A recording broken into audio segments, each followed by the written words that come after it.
सूत्रभाष्यकृतौ वन्दे भगवन्तौ पुनः पुनः। ईश्वरो गुरुरात्मेति मूर्तिभेदविभागिने व्योमव्याप्तदेहाय दक्षिणामूर्तये नमः। गुकारस्त्वन्धकारो वै ऋकारस्तनिवर्तकः अन्धकारनिरोधित्वात् गुरुरित्यभिधीयते। सदाशिवसमारम्भां शङ्कराचार्यमध्यमाम् अस्मदाचार्यपर्यन्तां वन्दे गुरुपरम्पराम्। ॐ शन्नो मित्रः शं वरुणः शन्नो भगवत्वर्यमा शन्नो इन्द्रो बृहस्पतिः शन्नो विष्णुरुक्रमः। नमो ब्रह्मणे नमस्ते वायो त्वमेव प्रत्यक्षं ब्रह्मासि त्वमेव प्रत्यक्षं ब्रह्म वदिष्यामि ऋतं वदिष्यामि सत्यं वदिष्यामि। तन्मामवतु तद्वक्तारमवतु अवतु माम् अवतु वक्तारम्। ॐ शान्ति शान्ति शान्तिः। सहनावतु सहनौ भुनक्तु सह वीर्यं करवावहै तेजस्विनावधीतमस्तु मा विद्विषावहै। ॐ शान्ति शान्ति शान्तिः। यश्छन्दसा वृषभो विश्वरूपः छन्दोऽव्योऽध्यमृताः सम्बभूव समेन्द्रो मेधया शृणोतु। अमृतस्य देवधारणो भूयासं शरीरं मे विचर्षणं जिह्वा मे मधुमत्तमा कर्णाभ्यां भूरिश्वरूप ब्रह्मणः कोशोऽसि मेधया पीतः श्रुतं मे गोपाय। ॐ शान्ति शान्ति शान्तिः। अहं वृक्षस्य रेरिव कीर्तिः पृष्ठं गिरेरिव ऊर्ध्वपवित्रो वाजिनीव स्वमृतमस्मि द्रविणगुं सवर्चसं सुमेधा अमृतोक्षितः इति त्रिशङ्कोर्वेदानुवचनम्। ॐ शान्ति शान्ति शान्तिः। पूर्णमदः पूर्णमिदं पूर्णात् पूर्णमुदच्यते पूर्णस्य पूर्णमादाय पूर्णमेवावशिष्यते। ॐ शान्ति शान्ति शान्तिः। आप्यायन्तु मम अङ्गानि वाक्प्राणचक्षुश्रोत्रमतो बलमिन्द्रियाणि च सर्वाणि सर्वं ब्रह्मोपनिषदं माहं ब्रह्म निराकुर्याम् मा ब्रह्म निराकरोत्। अनिराकरणमस्तु अनिराकरणं मे अस्तु। तदात्मनि निरतेय उपनिषत्सु धर्मास्ते मयि सन्तु ते मयि सन्तु। ॐ शान्ति शान्ति शान्तिः। वाङ् मे मनसि प्रतिष्ठिता मनो मे वाचि प्रतिष्ठितम् आविराविर्मयेति वेदस्य महानिः स्तः श्रुतं मे मा प्रहासीः। अनेनाधीतेन अहोरात्रान् सन्ददामि ऋतं वदिष्यामि सत्यं वदिष्यामि। तन्मामवतु तद्वक्तारमवतु अवतु माम् अवतु वक्तारमवतु वक्तारम्। ॐ शान्ति शान्ति शान्तिः। भद्रं नो अपि वातयमनः। ॐ शान्ति शान्ति शान्तिः। भद्रं कर्णेभिः शृणुयामदेवाः भद्रं पश्येमाक्षपेर्यजत्राः स्थिरैरङ्गैः स्तुष्ट्वागुंसस्तनूभिः यशेम देवहितं यदायुः स्वस्ति न इन्द्रो वृद्धश्रवाः स्वस्ति नः पूषा विश्ववेदाः स्वस्ति नस्तार्क्ष्यो अरिष्टनेमिः स्वस्ति नो बृहस्पतिर्दधातु ॐ शान्ति शान्ति शान्तिः। यो ब्रह्माणं विदधाति पूर्वं यो वै वेदांश्च प्रहिणोति तस्मै तमहदेवमात्मबुद्धिप्रकाशं मुमुक्षुर्वै शरणमहं प्रपद्ये। ॐ शान्ति शान्ति शान्तिः।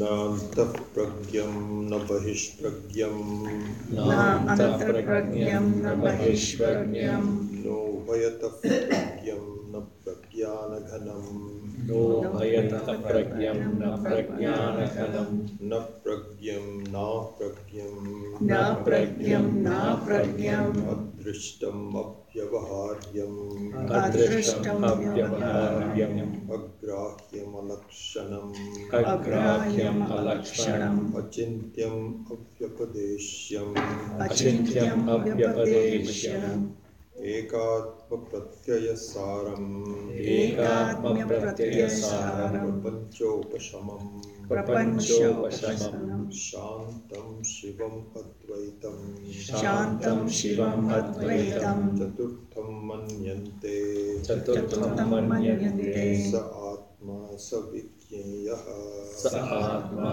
स विज्ञेयः।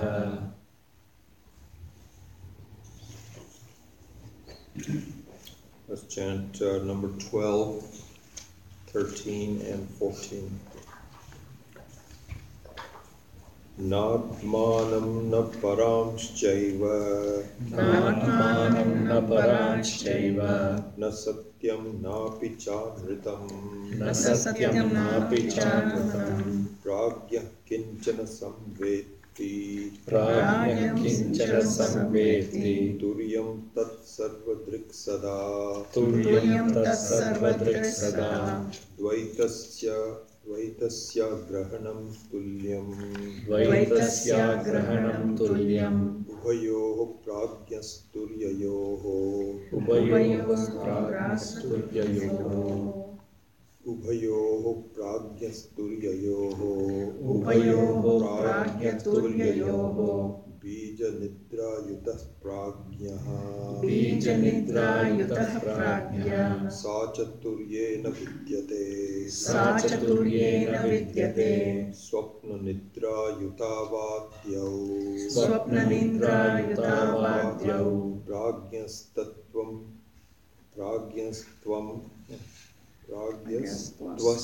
स्वप्ननिद्रया प्राज्ञस्तु स्वप्ननिद्रया न निद्रां नैव च स्वप्नम् तुर्ये पश्यन्ति निश्चिताः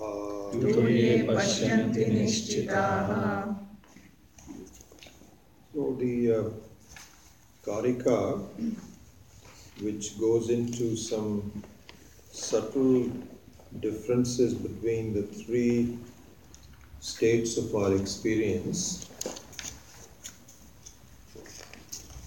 is intended to help us in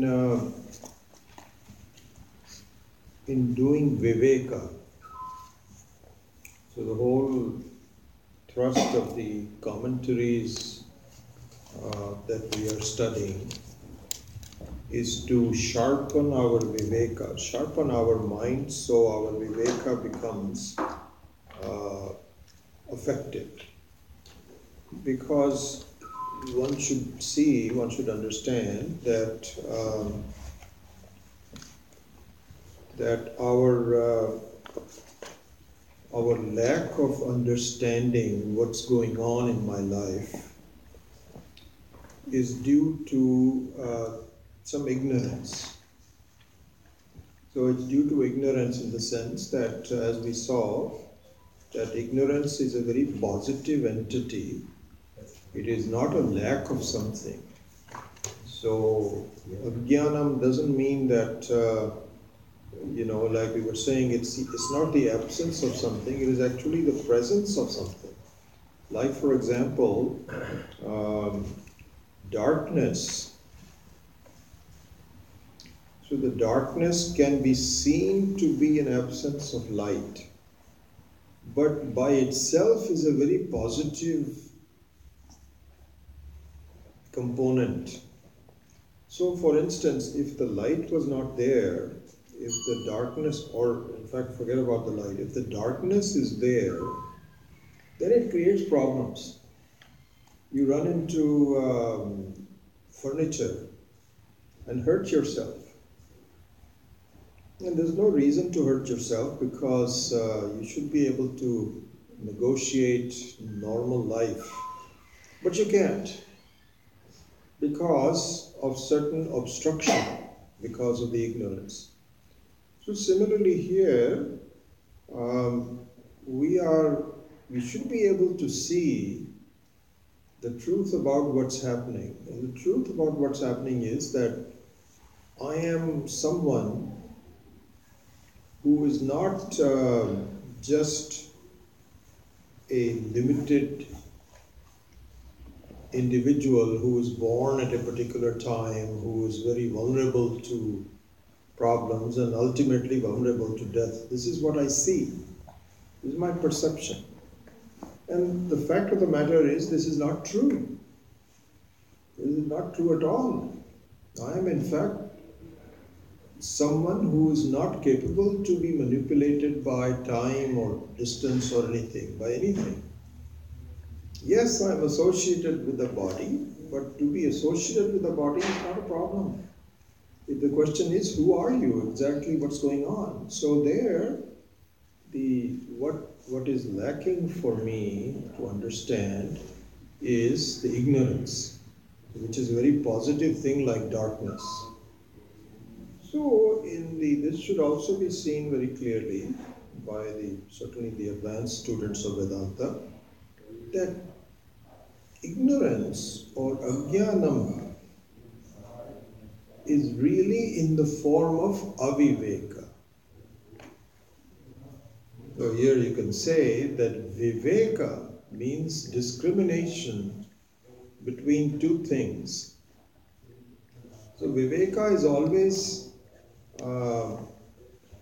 a discrimination between two things that are mixed up. And to separate them mentally, that this is one, this is the other, is viveka. So, knowledge in the parlance of the Advaita Vedanta, knowledge equals viveka. And ignorance equals aviveka. So ignorance, so we were saying, what is ignorance? What do you mean by ignorance? Ignorance means that I am not able to clearly distinguish two things from each other. And ultimately, just to stay with that point, what happens is that there is in fact there are two entities that look alike. Two entities that look alike. So one is myself and the other one is my reflection that looks very much like myself. And I think one of the most useful examples of this. Several, just let's just stick to that subject matter. I'm not even come to, I have some other things that I want to talk about, but before we do, since I'm on this topic of ignorance, aviveka, let's stick with it for a minute. So one very good example of this, which Swami Paramarthananda is very fond of using, and I have also started to really appreciate the usefulness of this example, is that of an electrical appliance.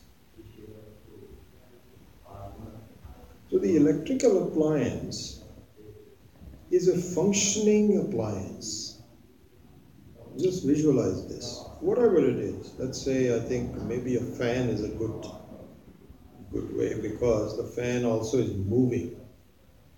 So there is some karma indriya also are involved, and so on. So fan is a good one, or you can take any of the electrical appliance for that matter.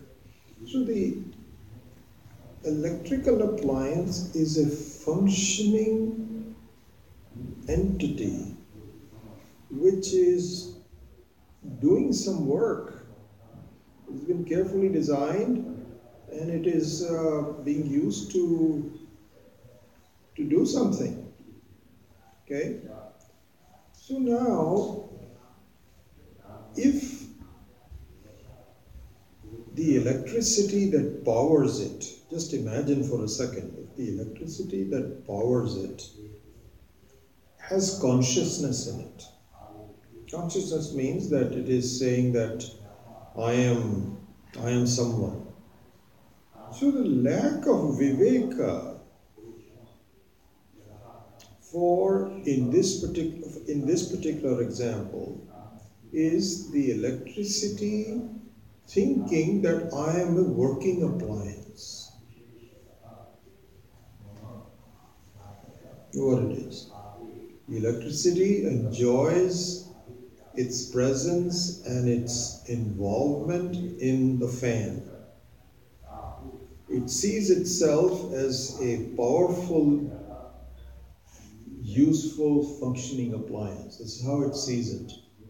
But the fact of the matter is that the electricity is completely separate from the appliance. And so, so for example, the word Shivam. The word Shivam means really the many different etymological meanings of the word Shiva. Shivam. But probably the most one should be recognized as the most important meaning of the word Shivam is Shuddham, purity. Purity means it is not mixable with anything. It is pure. Just like Akasha, the space is pure. It cannot be mixed with, you cannot mix Akasha with pollution. That's the air that gets mixed up in the pollution, but not the space. So the Shivam is Shuddham, purity, pure. So and also another thing is that in the case of Akasha, for instance, not only is it Shuddham, it is Param. So you know the meaning of the word Param. And if you don't, let me just remind you. It should all be ingrained in your mind. The word Parama. Param means the one that outlasts everything else. That remains after everything else has disappeared. Independent. This is called Param. Shuddham Param. So now, the electricity is Shuddham and Param. With respect to the electrical appliance, the electricity is pure. It is not contaminated by the appliance. It has the ability to mix up with the appliance and yet it cannot be seen to be mixed up. The appliance does not affect the electricity. The electricity is completely separate from it. And this is the reason why the same electricity can appear in different appliances with different applicability. There can be a fan, there could be an air conditioner, there can be a recorder, and so on. So it's the unchanging the electricity which powers the appliances but is still separate from it. And so from that standpoint, and also it is param. Param in the sense that if the appliance malfunctions,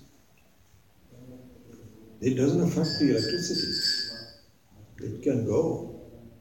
Now, in the case of electricity, it itself may decide to turn off, which is not possible in the case of the Sakshi. The Sakshi cannot turn itself off, never. And so we will go into that detail in more detail a little bit later. But it is param and it is shuddham. So the aviveka is because the electricity might feel I am the electrical appliance. And it behaves like that. It gets upset if the fan is not working. And so if it is reminded, hey, what are you talking about? You did not see yourself as the pure electricity, you only saw yourself as a functioning appliance. Yes, you were there in the functioning appliance, but the non-functioning of the appliance does not affect you. Don't you see? This is called viveka. This is called jnana. So when you talk about knowledge, it is really equal to viveka. So as it is in this appliance and electricity case, the same thing should be seen in my life. So what is happening is, there is the Atma, Jivatma or Paramatma, same Atma. Satyam Jnanam Anantam. Always am. Always the nature of I am. Always the nature of I know. The Sakshi. The witness to everything. This is the Atma. This is the Sakshi. But what happens is, it is mixed up with a functioning appliance, which is me as a jiva. So the individual is a functioning appliance. So functioning appliance means that we are born, we take shape, and we are made up of things that can be sensitive to food. We are kept alive by the food. We have prana. Pranadhari is the jiva. It is functioning. And it's very sophisticated. It has got feelings. It has thoughts. It has a functioning body with all of the flows, the oxygen coming in, the blood flowing, and so on. It is alive. Just like a functioning appliance can be very powerful. It can emanate a lot of heat or cold. It can do things, it can damage things. You put your finger on the fan, you can cut your finger. And so similarly, the human being is a functioning appliance. And again, the same thing is true here. that due to the aviveka, the Atma gets mixed up with the body-mind complex. It becomes integral part of it, gets all mixed up. You cannot distinguish. And this is the ignorance. This is the aviveka.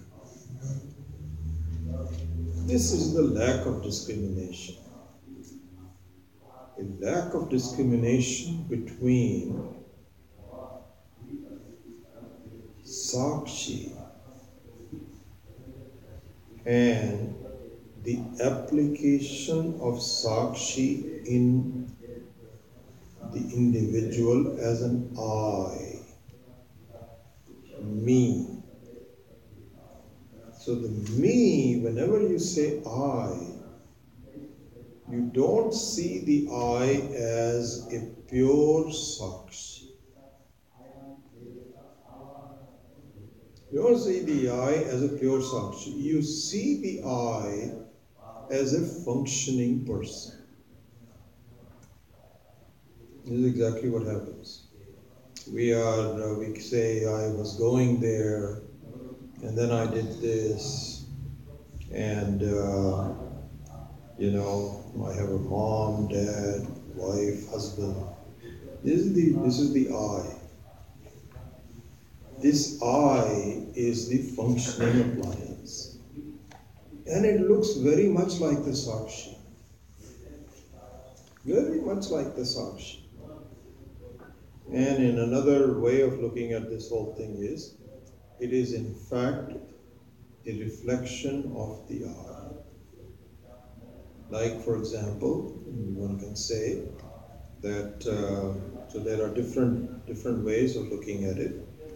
And like you can say that really in some way, the electricity is reflected in the fan. But in this particular case, what happens is that really speaking, the body-mind complex, which is held together by the identification I, me, is really a reflection of the Sakshi. It is a reflection of the Sakshi. And so the Sakshi, for example, is like someone who is standing in the front of a mirror, unchanging. But because of the mirror, my reflection is getting moving. Because of the dirt of the mirror, I appear to be dirty. Because of the movement of the mirror, or the water or something, I appear to be moving. And like the mirror, it has a confusing reflection of myself. In the sense it looks very much like myself, but it really is not there. So similarly, the I, which is the ahankara, me, is all mixed up with all these, it's like a reflection, it is mixed up with all the reflecting media, the mind and the body, etc. And this is what I'm taking, it's like I'm looking at my reflection, and my entire estimation of myself is based on my reflection. As the reflection is, that's how I am. I'm happy, unhappy, sick, healthy, old, young. Exactly, that's what's happening. And it really a reflection of the unchanging Atma, Paramatma, Samvit.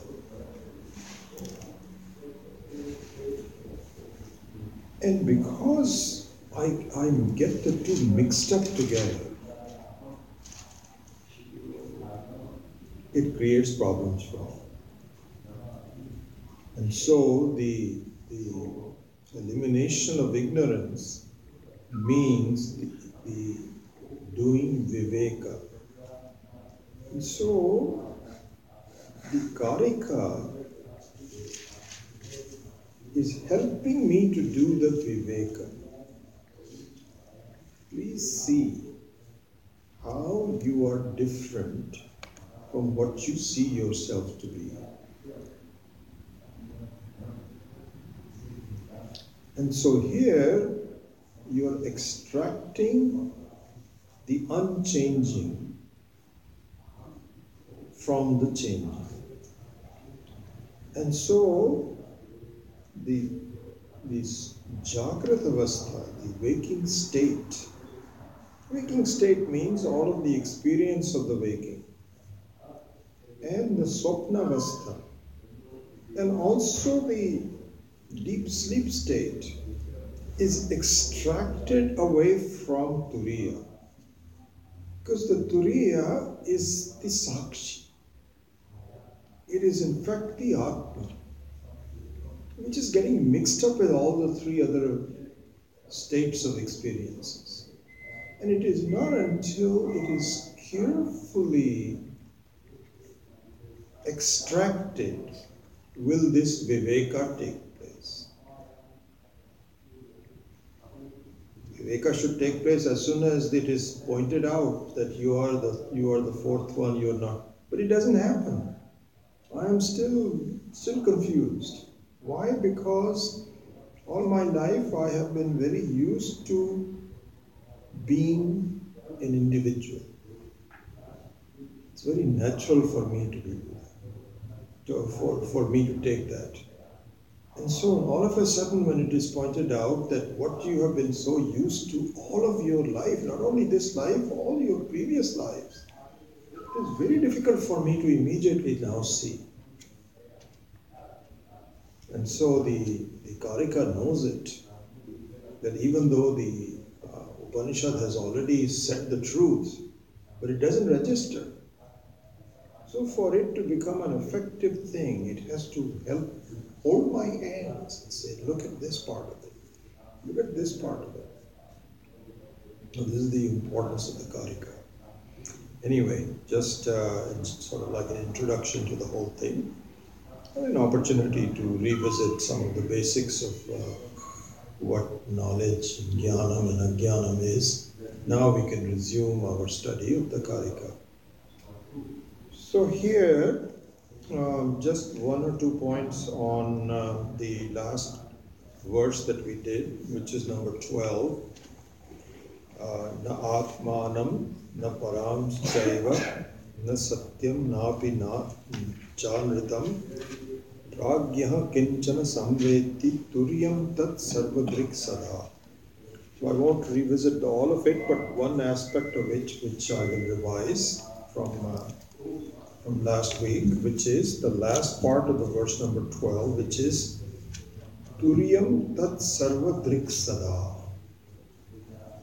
So there we saw,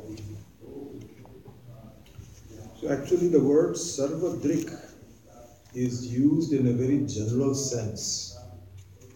General sense in the meaning, so it means sarvagyaha, not sarvadrik.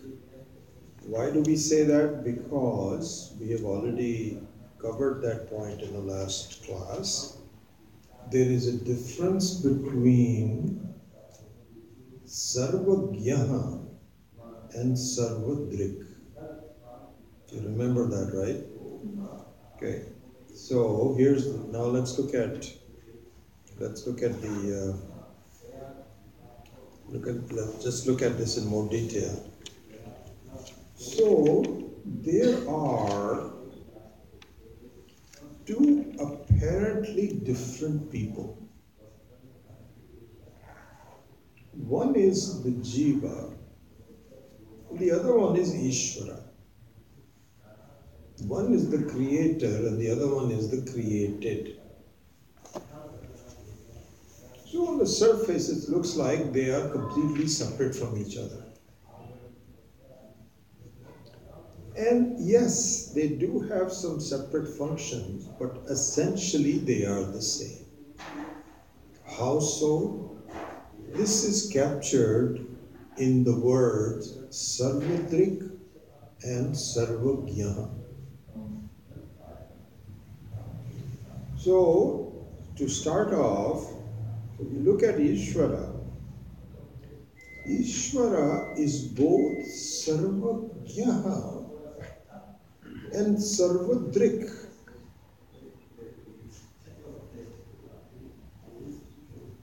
What's the difference between these Sarvagya? Sarva means all. Yaha means one who knows. And Sarvadrik means the same, the one who knows it all. But in the technical parlance means to see the subtlety of the differences. Here's the difference between Sarvagya and Sarvadrik.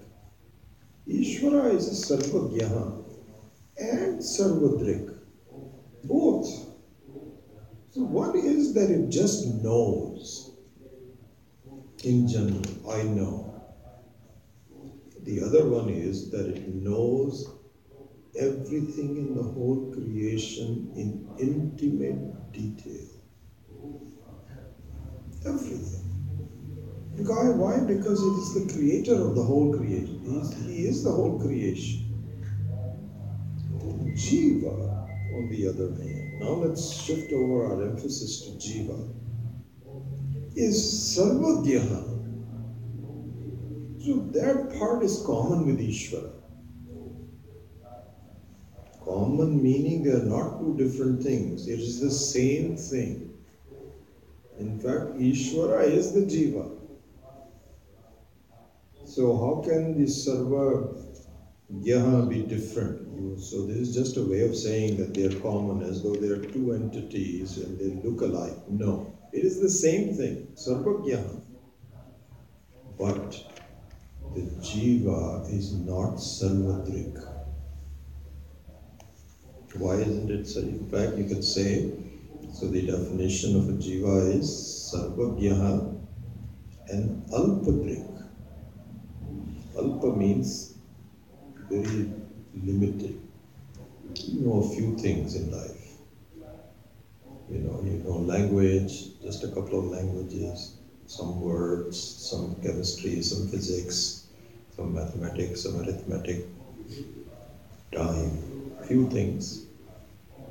But you don't know not even the details of all the sports, all the languages. There is just a huge amount of knowledge, different knowledges that I don't know it, I don't need to know it. I just collect a few things and then I just stay with it.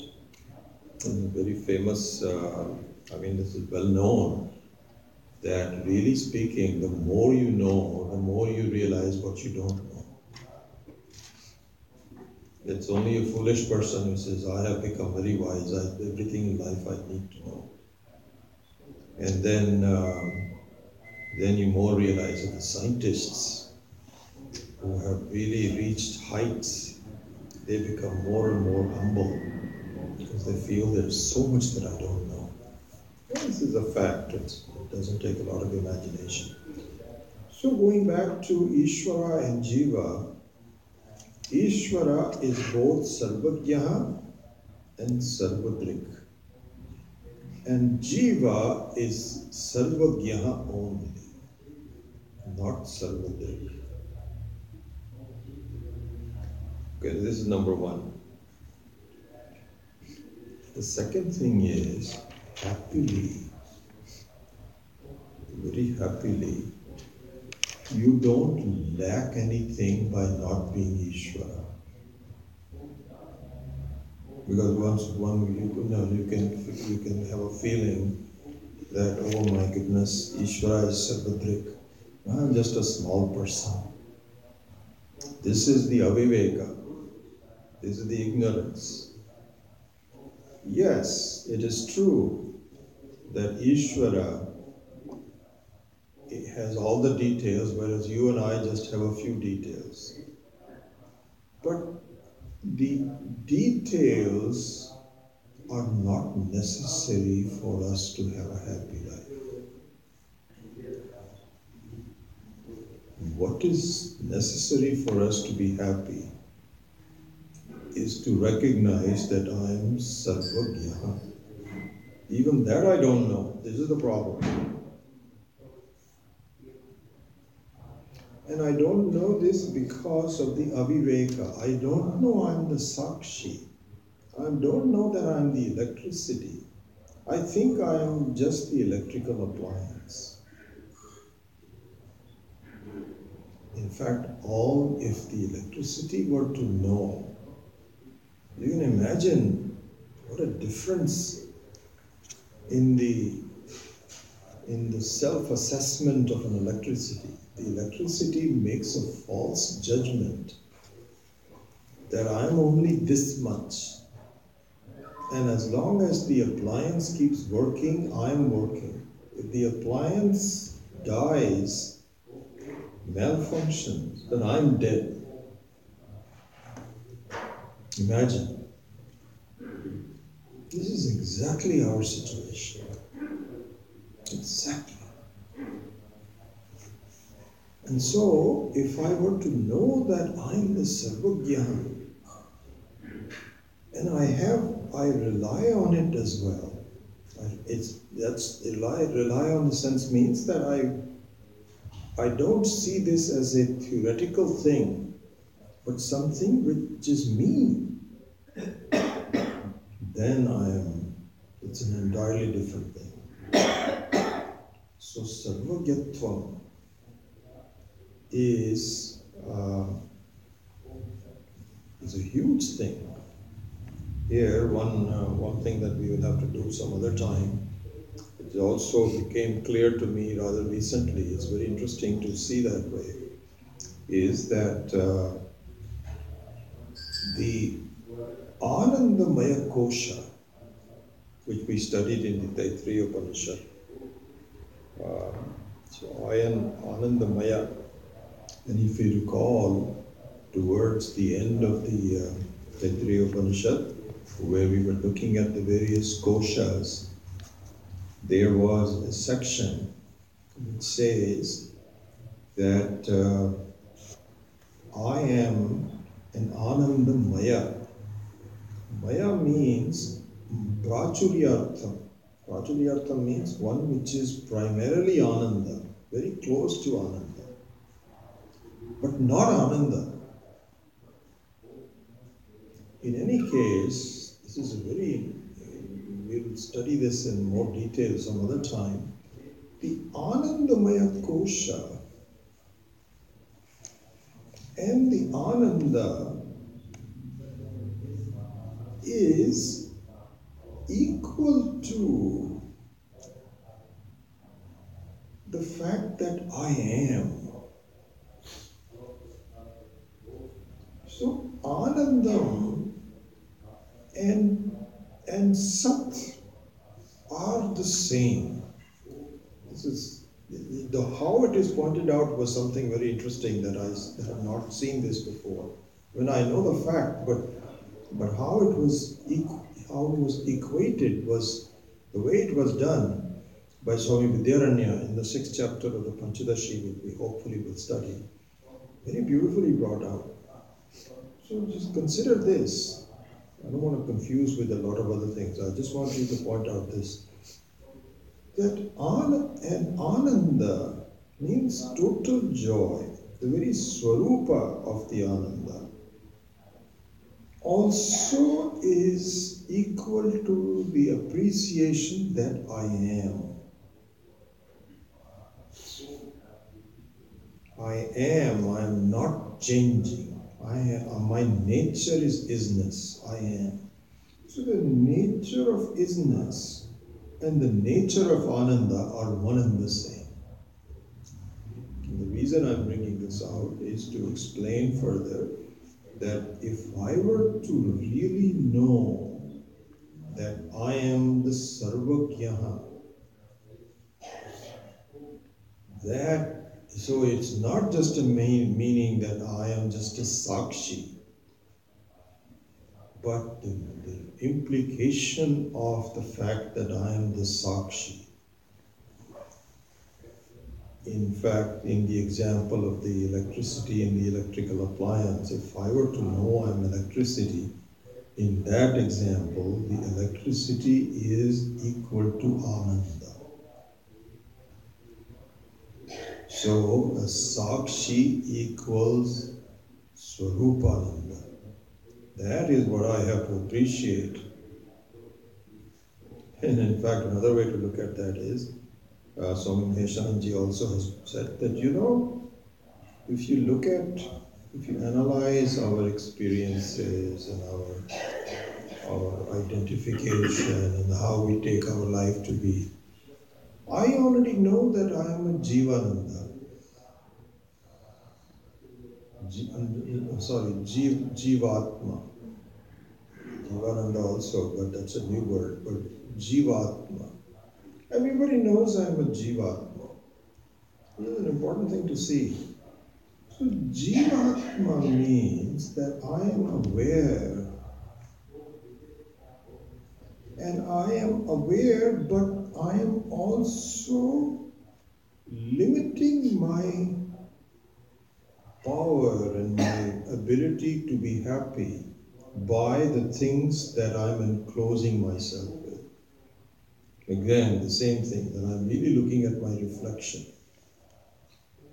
Jivatma is well appreciated by everybody. Even an ant says that I am aware. There's danger. If you put your finger next to it, it changes course. It says, uh-oh. So it is aware. So it also knows I am a Jivatma. What it does not know, that it is not just the Jivatma, it is the Paramatma. This is what we have to appreciate. So there is really no difference between Paramatma and Jivatma. That is called Sarvagya. That I am always aware. I am. This is Sarvagya. And the fact that I am not Sarvadrik need not bother me. It's not as though I would need to be Ishvara, the total boss, before I become totally happy. No. That's the thing in our life, is that we are looking for independence because we find that we are not independent. Meaning that I am not the boss of everything. There are other things that boss me around. And I don't like it. Anytime you're bossed around by anyone else, you don't like it. The human being bosses, actually, that's what I'm cognizant with. That nobody should tell me what to do. I should be able to be independent.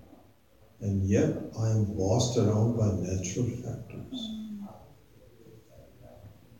If you really want to be your own boss, you never go to sleep. Or you may not wake up. Or you'll never have any problems. You would not have to go to the bathroom. You will not be able, you won't have to enjoy some food. You'll never feel hungry, never thirsty. This is independence.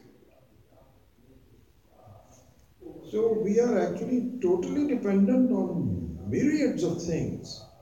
And really all we are focused on is that my wife should not boss me. Or my husband should not boss me. Or my boss should not boss me. The board of directors should not boss me. Small things. This is what I don't realize it, I'm bossed around by the whole nature. But the fact that I am just a limited being, that is the limitation.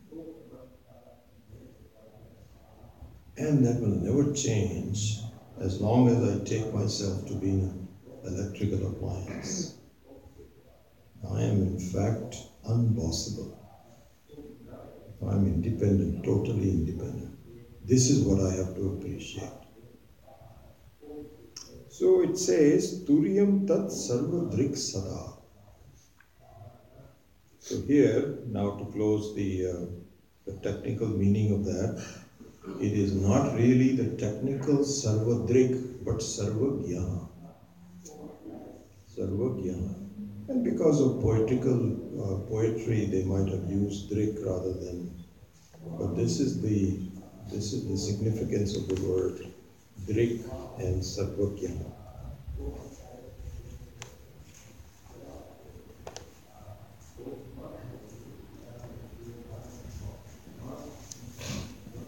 Yeah, one other thing I would point out here is that just like, for example, you have electricity that makes the appliance go. Similarly, the Atma makes the Jiva Sharira, Jiva Manaha, Buddhi go. And in fact, this is pointed out by the word Purusha. The meaning of the word Purusha. So Purusha, normally, in our parlance means a man versus a woman. That's not the meaning that the Shastra uses. The word Purusha means that one that fills things up, that makes things work. In other words, to fill up the appliance with electricity, make it complete, totally functional, is called Purusha. Similarly, the Atma is the one that makes the Sharira of the Jiva, namely the body, the mind, and so on, go. It fills it up. In fact, very interestingly enough, if you use the word Sharira, Sharira means a body. Sharira means a body.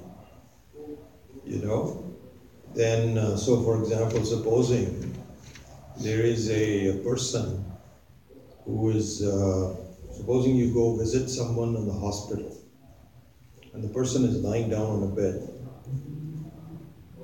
And then you can say, did you see the person? Yes, I saw the person, he was lying down.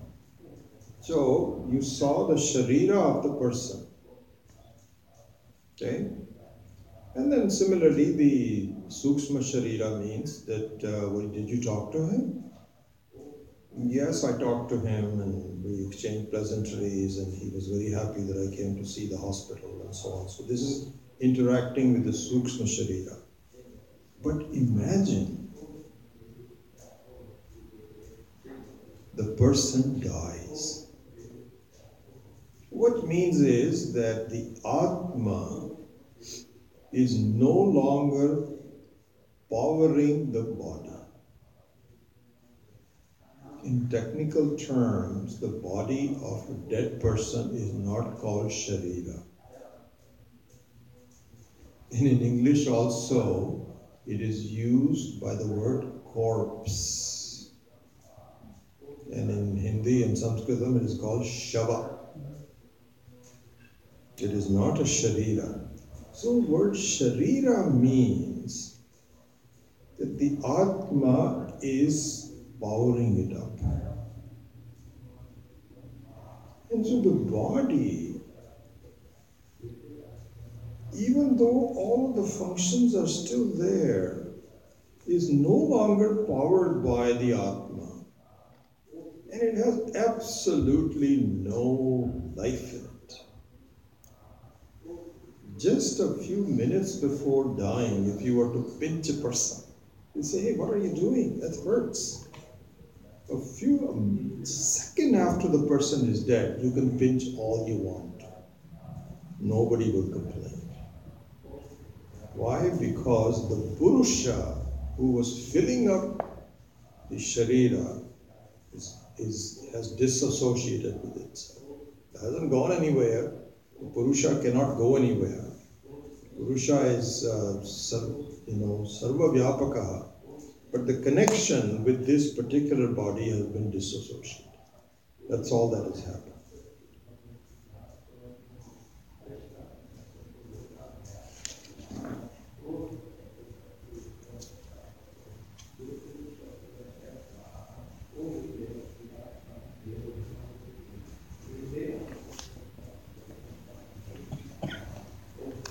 Okay, so that I just wanted to comment on the word Turyam Tat Sarvadrik Sada. That means Sarvagya Sada. So Turyam means you, the essential you, is always knowing. And I mean, you should appreciate this very well by now, that you cannot function in life without this truth. You cannot function in life without this truth. And it's also Param.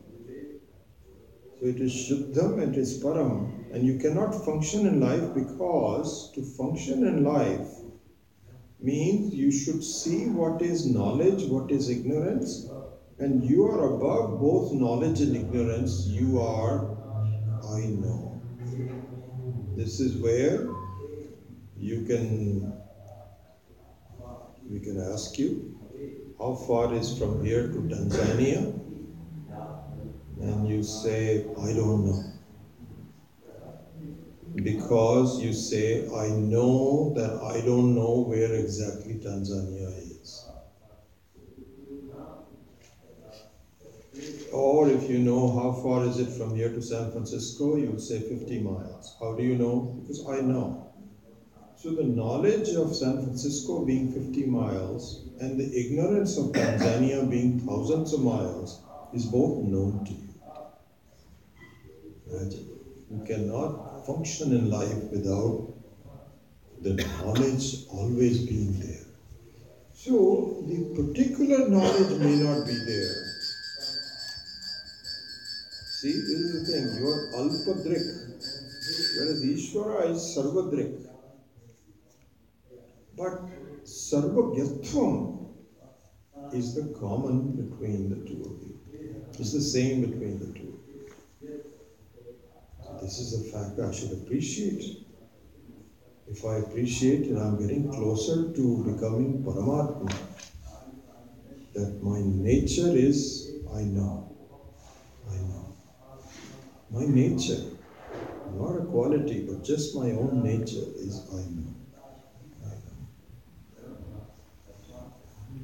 So this is Turiya, Sarvadrik Sada. So now we move to, we still have 15 minutes, I think we can do another verse or so. Move to verse number 13.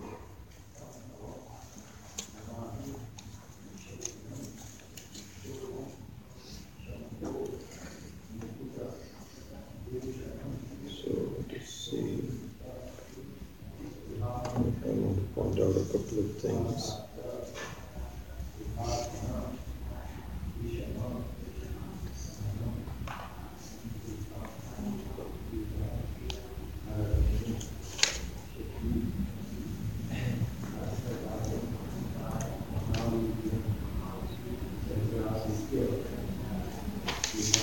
Just 1 second to see how it starts number 13.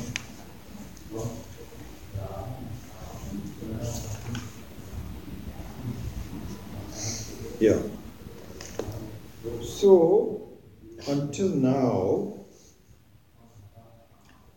the difference of Turiya from the other avasthas, other experiences was pointed out. Now the similarity is pointed out. So in verse number 13, the similarity is pointed out.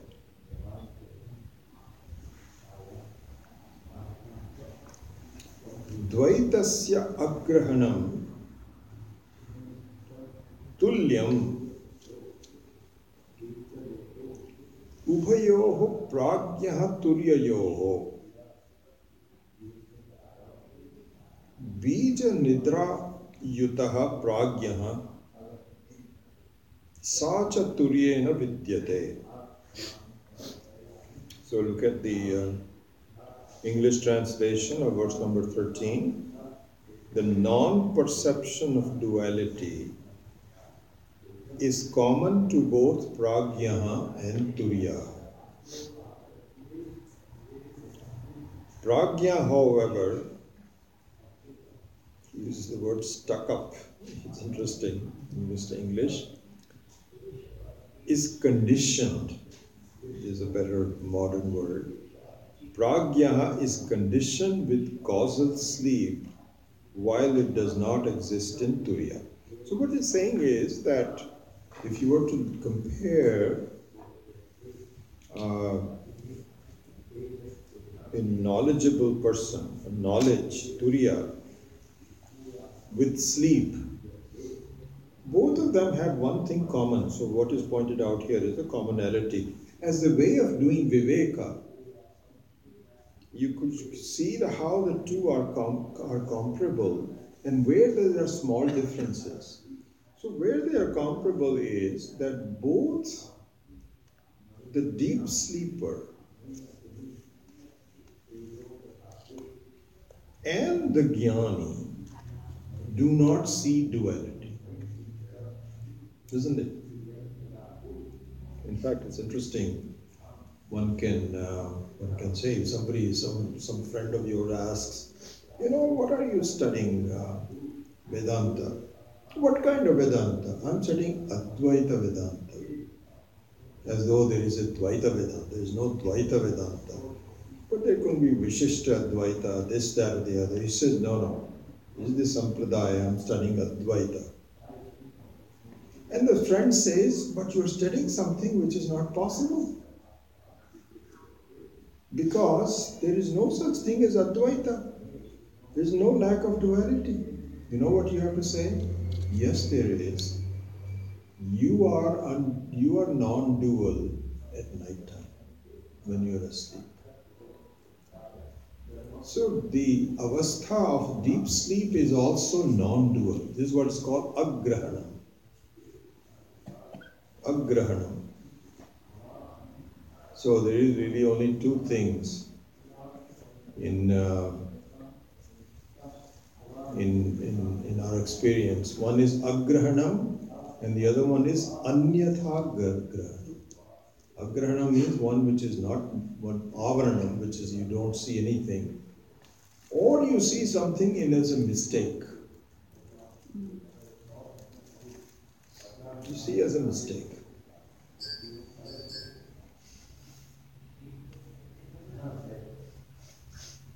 It's interesting. We'll look into the when we go towards number 14. We will see the anyatha grahanam in more detail. But here, just look at the agrahanam. Agrahanam means that in deep sleep, this is a good thing for even the students of Vedanta to appreciate, that the non-duality is a fact. So when you are asleep, you are again not, you see, this is the thing, it's interesting. One should not view, a student of Vedanta should not view, others are able to do anything, but a student of Vedanta should not view the deep sleep as a temporary absence from duality.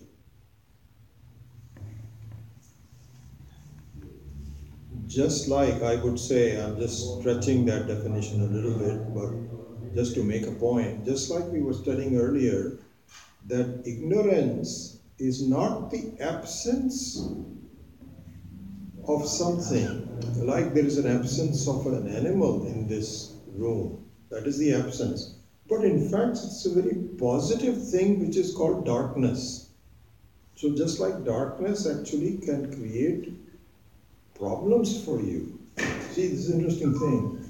The absence of something doesn't create a problem. If there is no animal here, that doesn't create any problem. But if this room was to be completely dark, and you walk in here, and you have no idea that chairs are positioned here, and you stumble, that's a problem-causing thing. So the darkness is a very positive entity. So similarly, in deep sleep, one should not view the deep sleep to be an absence of duality, although it is just the opposite. But in fact, is a very positive presence of non-duality. Positive presence. So forget about the others. You can just give some friends some examples if they ever ask you about Advaita Vedanta. They probably will never. But anyway, in case that happens. But for your own experience,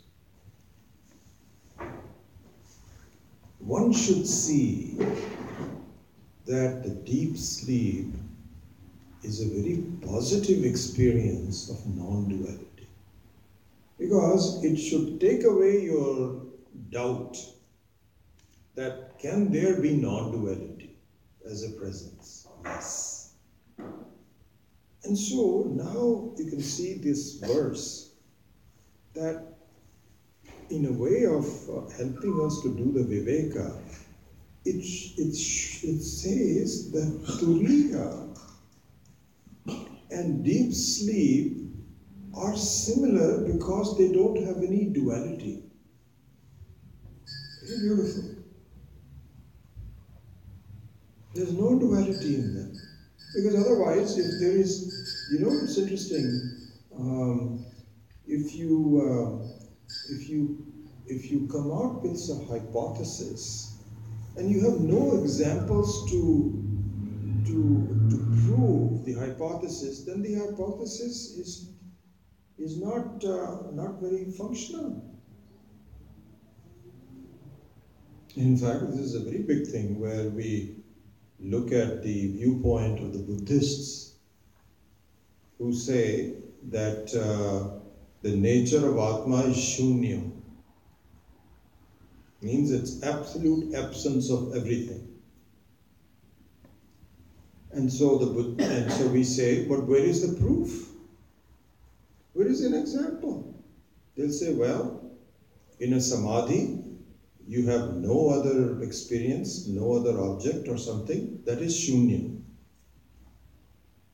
So we ask them, how do you know? Oh, because I know we've had samadhi. That means you know shunya. Yes, we know shunya. Our Buddha was also, this is what happens even in the Jain tradition. So in the Jain tradition, there is no Paramatma. There is no Ishvara.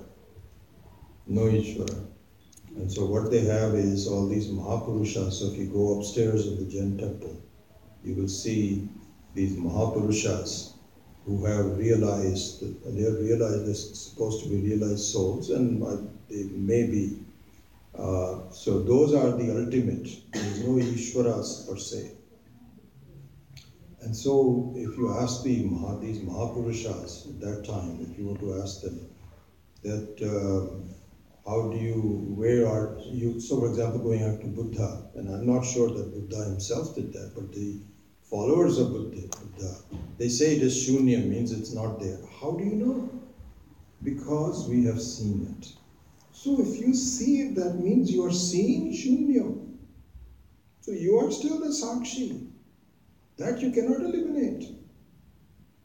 All I'm saying is that to give an example is an important part of hypothesis.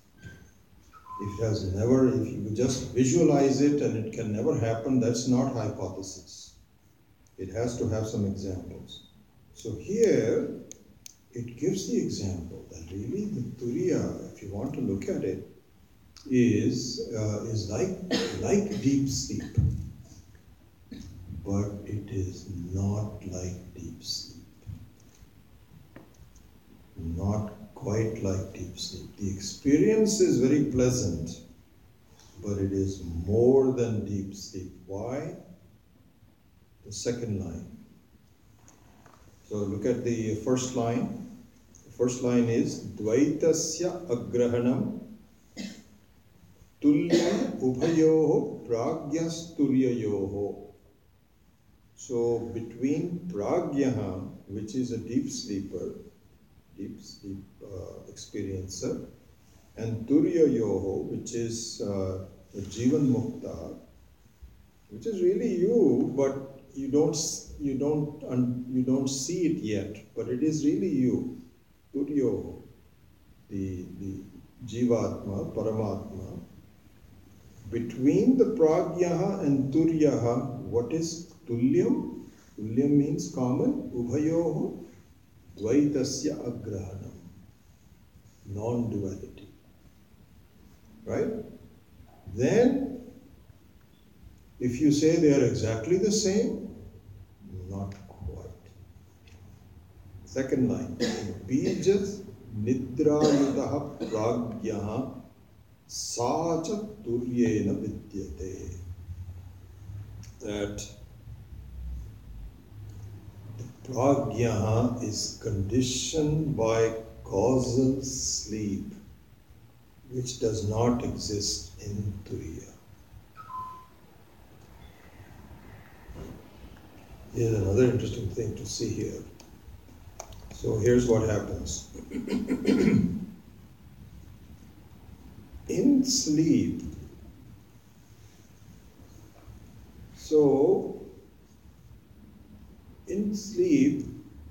the I is missing.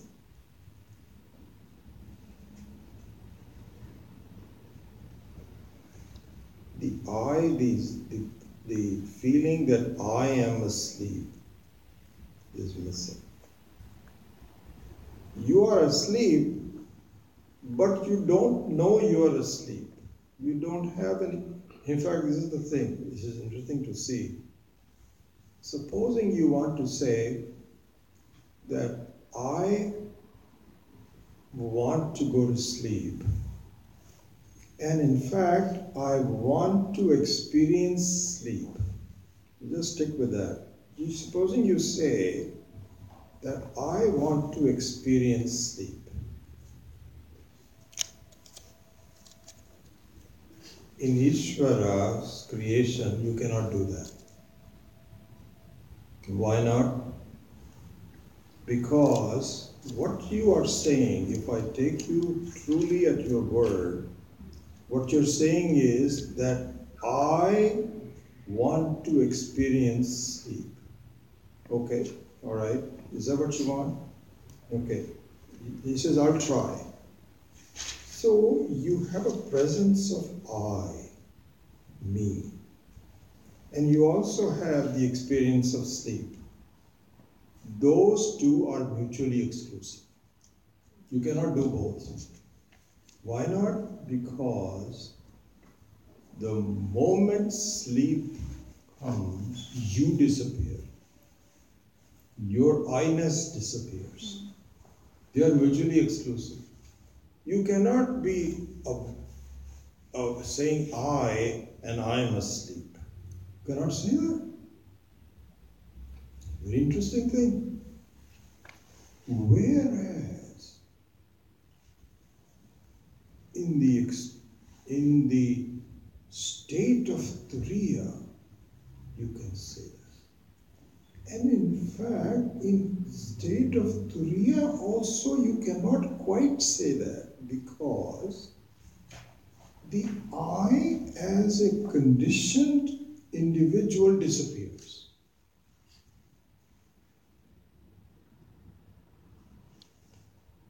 But what happens is, this is an important thing to see, what happens is that it is possible that the experience of duality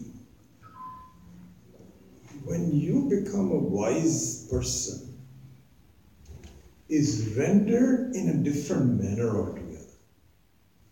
How do we mean that? Different manner altogether? The best thing to see that is you see the difference, see the experience of looking yourself in the mirror.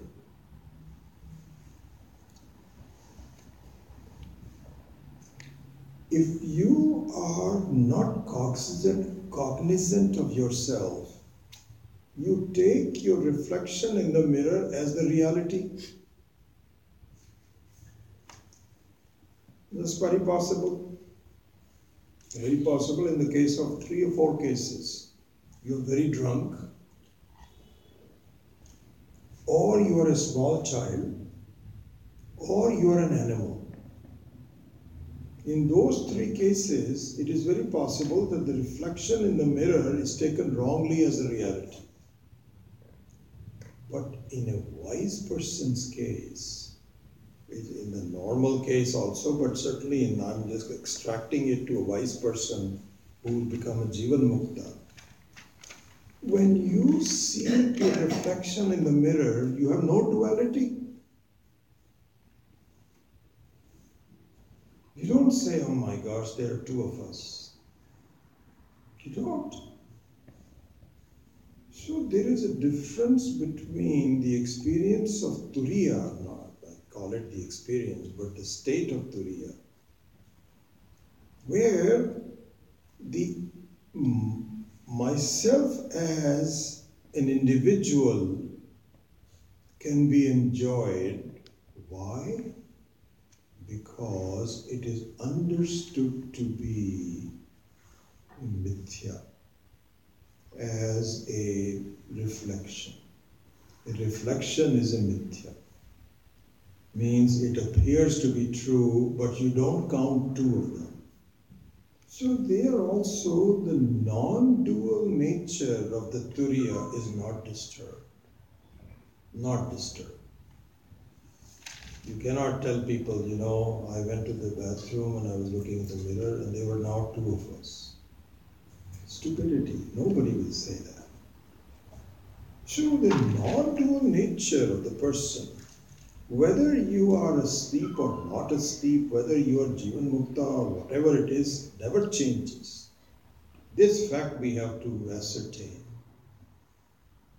So this is the difference between the deep sleep state and the Turiya, because they are non-dual in both cases, but in one case you are just given a taste of it without understanding what the truth of it.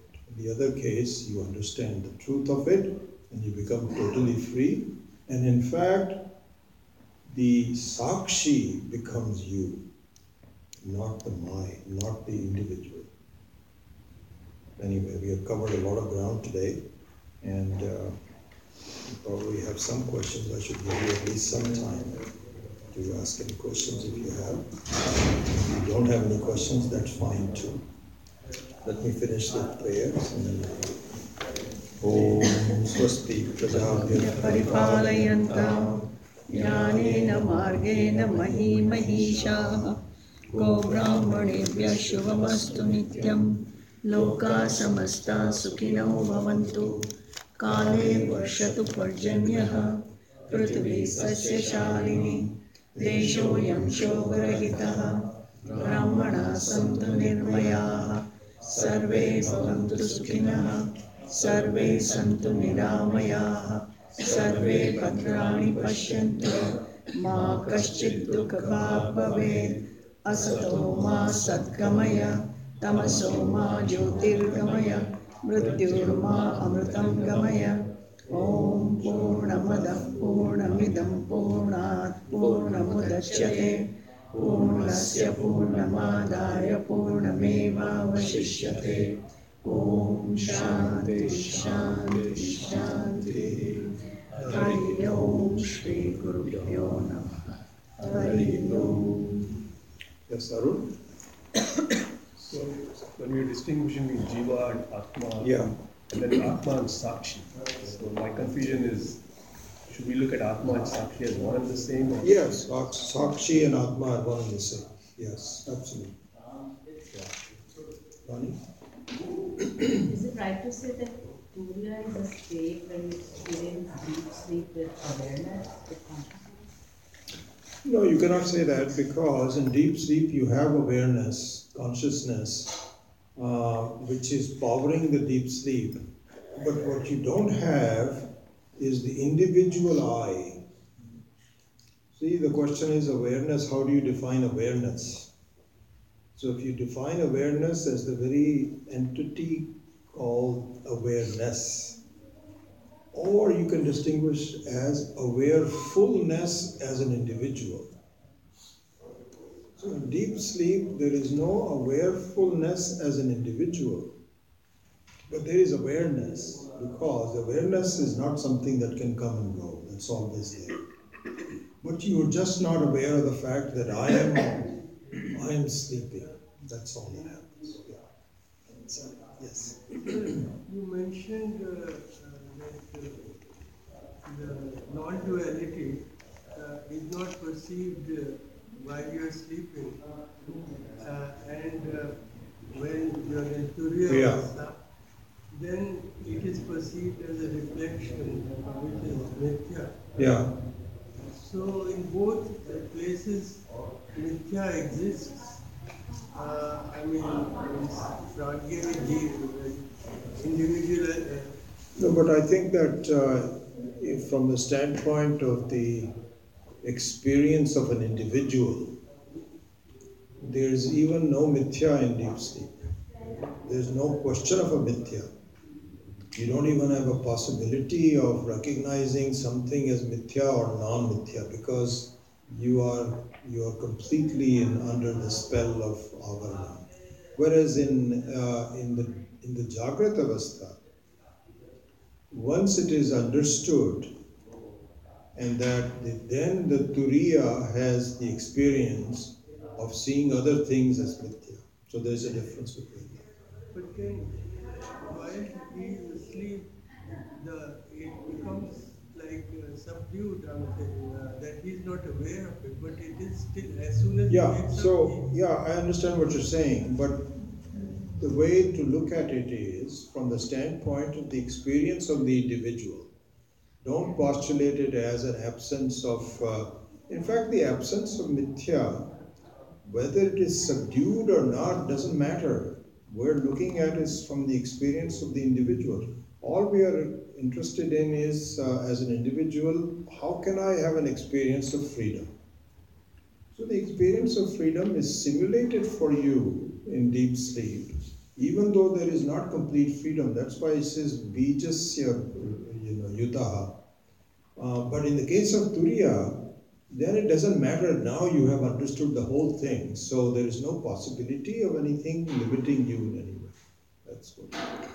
Just one thing is when you say like a Jivan Mukta, Yeah. so that person is always in Turiya state, right? For our understanding, because there is no Turiya as a state separate. We are also in Turiya state right now, but we are confused. That's Correct, all. That correct. person becomes non-confused. Viveka. Okay, that's all. the Viveka. Yeah. Yes. So when we die, we become aware of that we are in Turiya state, or we're just in like more. No, death has nothing to do with your awareness of the Turiya state, only knowledge. Because the death simply changes your body to something else, and you stay in the ignorance until you are taught that you are not Sukshma Sharira, you are in fact the Turiya. So death has nothing to do with it. That's just an event, just like deep. Huh? Sorry? It's a very long process to understand. It can be very short, all depends on us.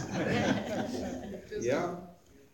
Yes, otherwise, if death can give us Turiya, everybody will rush to be dying. That's right. I have another question. So when we talk about Advaita, we are saying that Jiva, Atma and Paramatma are same, with no duality between the two, right? So when you said that in deep sleep we have Advait as well, what is it Advait from? What is the non-duality?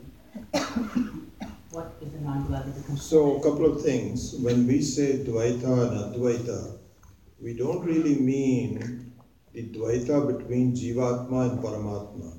Okay. You don't even know what Paramatma is, so you cannot have duality. You don't know what Ishvara is, so you cannot have duality. But you know someone else who's bothering you. That is duality. That is plurality. So that is absent in deep sleep as an experience. And that will become a reality because the other person is nothing but a reflection of yourself when you become wise. And so that's that. But there is no duality between Ishvara and Jiva ever at all. Never. Yeah. So about the reflection, even in this state that we are in, waking state, whatever is happening before us, like we are being aware of certain things in life, that is reflection of what we are inside. Is that it? So it's in that sense, yes. It's a reflection, meaning that it is in the Atma, which is same Atma, only one individual, one Purusha, is now experiencing a confused reality about the samsara as a reflection. Yeah. So when you become, you don't understand that you are looking at the mirror. This is the only thing that you don't understand. Not you personally, but we don't understand. And so when this is corrected through examples and through logic and through repeated teaching and so on, then you see that this is in fact changing. You cannot have the very experience of life without this fact. So when you say, I know, that I know is the one which is you. But then you say, I go, that is your reflection. Or I know this becomes a reflection. So both the reality and the reflection are there at all times, but it's the confusion between them that really makes the whole difference. Something like that. All right, so I think we're back to Jain Temple next week. Unless they kick us out again, it's a very possibility. On Tuesday. Huh? Tuesday class also. Tuesday class we have, yeah, but Saturday, yes. Yeah. Next Saturday we're back. Okay.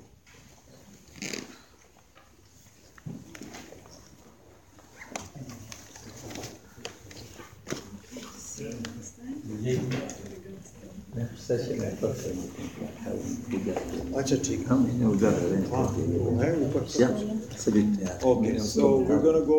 He says class will go upstairs because he's a puja. I have a puja. Okay, sounds good. We'll go upstairs.